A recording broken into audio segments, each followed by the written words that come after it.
Assalamualaikum warahmatullahi wabarakatuh. Bersama kami Mukhor Safi, kita kembali dengan kajian tentang sejarah Cirebon. Pada kali ini kita akan menyampaikan sejarah Cirebon pada era Syekh Syarif Hidayatullah. Pemirsa yang berbahagia, era Syekh Syarif Hidayatullah atau yang lebih kita kenal dengan gelar Syekh Gunung Jati dapat dikatakan sebagai era keemasan perkembangan Islam di Cirebon. Sebelum itu, Cirebon dipimpin oleh Pangeran Cakrabuana, yang mana beliau menjadi rintisan pemerintahan berdasarkan asas agama Islam. Kemudian Syekh Syarif Hidayatullah membangun peradaban Muslim Cirebon selaras dengan peradaban di dunia Islam. Pada periode tersebut, sekitar tahun 1495-1500-an, di belahan dunia yang lainnya merupakan era Renaissance bagi benua Eropa. Dalam cerita sejarah, Renaissance adalah periode yang berlangsung dalam kurun waktu 25-50 tahun dan puncaknya pada tahun 1500-an. Era Renaissance tersebut bukan sekedar kehidupan yang cemerlang di bidang seni, pemikiran maupun kesetaraan yang mengeluarkan Eropa dari kegelapan intelektual abad pertengahan, tetapi juga sebuah revolusi budaya.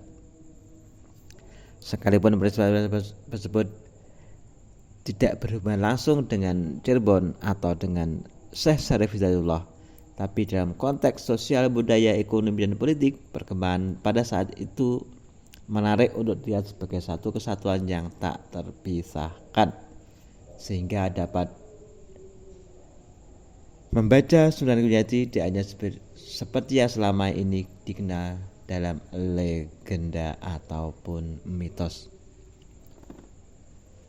Pada masa itu, Cirebon dikenal sebagai jalur sutra.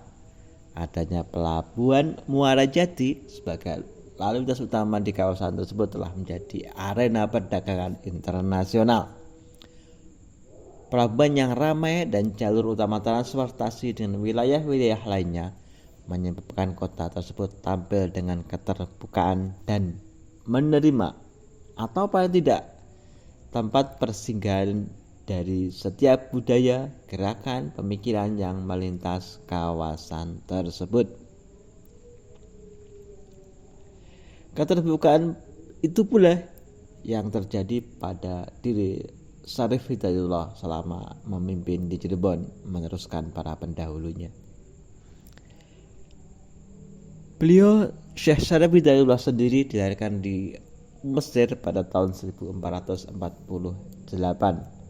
dari perkawinan Raja Abdullah atau Syarif Abdullah dengan Rara Santang, putri Prabu Siliwangi asal Pajajaran, yang bergelar Syarifah Mudaib. Pada usia 120 tahun, beliau Syekh Syarif Hidayatullah atau tepatnya pada tahun 1568, beliau dipanggil oleh Sang Kholek dan dikebumikan di Gunung Sembung, Cirebon. Syekh Syarif Hidayatullah masih termasuk keturunan Rasulullah SAW. Menurut Purwaka Caruban Nagari, pada masa remajanya ketika umur 20 tahun, Syarif Hidayatullah telah berguru kepada Syekh Tajuddin Al-Kubro selama 2 tahun dan kepada Syekh Athaillah As-Sadzili yang bermadhab Syafi'i. Guru-guru Syekh Syarif Hidayatullah yang lainnya adalah Syekh Nurjati atau Syekh Datuk Kofi, kemudian Sunan Ampel, Syekh Najmuddin Kubro di Mekah, Syekh Siddiq, Syekh Bentong, dan Syekh Kuro. Syarif Hidayatullah pernah beberapa kali menikah. Pertama dengan Retno Pakungwati, beliau putra Pangeran Cakrabuana yang juga merupakan pamannya beliau. Dari pernikahan itu dikaruniai 2 orang anak. Pertama Ratu Ayu, yaitu istri dari Fathahilah atau istri Raden Fathahilah. Kemudian Pangeran Paserean Dipati Muhammad Arifin. Pernikahan kedua dengan Ong Tin, putri Cina yang berganti nama menjadi Rara Sumanding. Tapi pernikahannya tidak berlangsung lama karena beliau Ong Tin meninggal dunia. Ketiga dengan Nyi Mas Retno Babatan yang merupakan putri dari Ki Gedeng Babatan. Keempat, beliau menikah dengan Dewi Kuanganten, putri Ki Gedeng Kuanganten Banten. Nah, dari pernikahan ini dikaruniai 2 anak. Pertama Ratu Winoan dan kedua Pangeran Maulana Hasanuddin. Beliau yang menjadi Sultan Banten yang pertama. Kelima, menikah dengan Nyimas Roro Kerto, putri dari Ki Gedeng Jatiberta, dikaruniai 2 orang anak, yaitu Pangeran Jaya Kelana dan Pangeran Brata Lelana. Kesultanan Islam Cirebon berada di Keraton Pakungwati. Di istana itulah Syarif Hidayatullah mulai membangun dan mengembangkan kesultanan sampai beliau mengundurkan diri. Ada satu ungkapan yang terkenal dari beliau Syarif Hidayatullah adalah ingsun titip tajuk lan fakir miskin, yang artinya saya titipkan masjid dan kaum duafa, kaum fakir dan miskin. Ya, kalimat ini menjadi pernyataan atau petata petitih dari Syarif Hidayatullah sebagai ikon yang digunakan oleh berbagai kalangan, baik pemerintah maupun swasta di Cirebon. Periode Syarif Hidayatullah memimpin Cirebon merupakan masa perkembangan dan sekaligus juga kejayaan Islam di Cirebon. Pada masanya, bidang politik, keagamaan, dan perdagangan sangat maju pesat. Pada masa itu pula terjadi penyebaran Islam ke Banten, yang mana beliau menempatkan salah satu putranya, yaitu Maulana Hasanuddin, menjadi raja pertama di Banten. Peristiwa ini terjadi setelah meruntuhkan pemerintahan pucuk umum penguasa kadipaten dari kerajaan Sunda Pajajaran yang berkedudukan di Banten Girang. Bukti-bukti kejayaan Syarif Hidayatullah Cirebon selain persoalan keagamaan yang bersifat rohani dan penyebaran Islam tersebut, juga dapat kita lihat pada bangunan fisik seperti tajuk atau masjid Keraton Pakungwati saat ini berada di Kasepuan dan pelabuhan yang saat ini tidak seramai dulu. Pertama, masjid. Pendirian tempat ibadah khususnya masjid telah dilakukan sejak Islam masuk di Cirebon.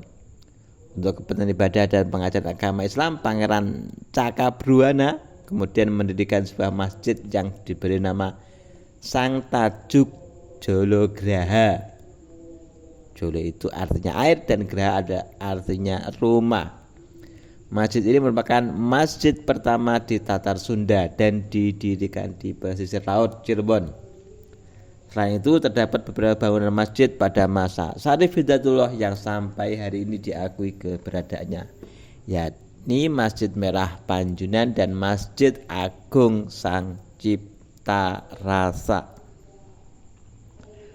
Menurut satu keterangan disebutkan bahwa sebelum Masjid Agung Sang Cipta Rasa itu ada atau dibangun, Masjid Merah Panjunan sudah ada terlebih dahulu atau sudah dibangun terlebih dahulu sekitar tahun 1480. Kejayaan era Syarif Hidayatullah juga terlihat dari keberadaan sebuah masjid yang bernama Masjid Agung Sang Cipta Rasa yang saat ini berada dalam lingkungan komplek Keraton Kasepuan. Masjid itu dibangun pada tahun 1549.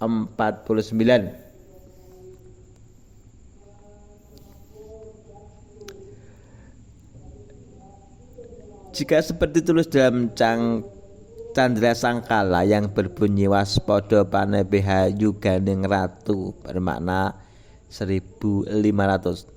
Simbol bangunan masjid melambangkan sifat hayyun bila ruh atau hidup tanpa ruh. Bentuk bangunan dan simbol-simbol dalam masjid semuanya syarat makna filosofis.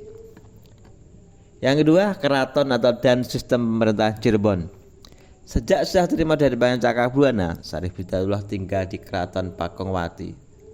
Perkembangan Islam secara luas dan masih bermula dari tempat itu.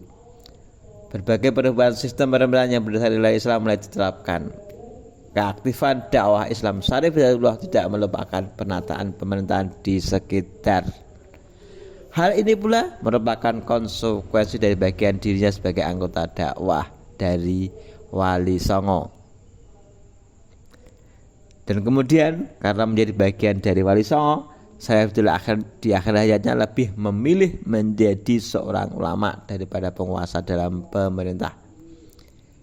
Baginya kekuasaan itu telah cukup dijalankan oleh putranya di Banten.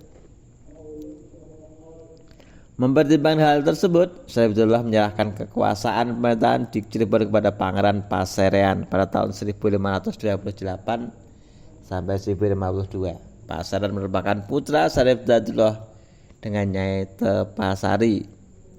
Keraton Cirebon setelah tinggal Syarif Hidayatullah mengalami berbagai kemunduran. Hal ini sejalan dengan perkembangan besar dari berbagai kerajaan Islam di Jawa dan Banten.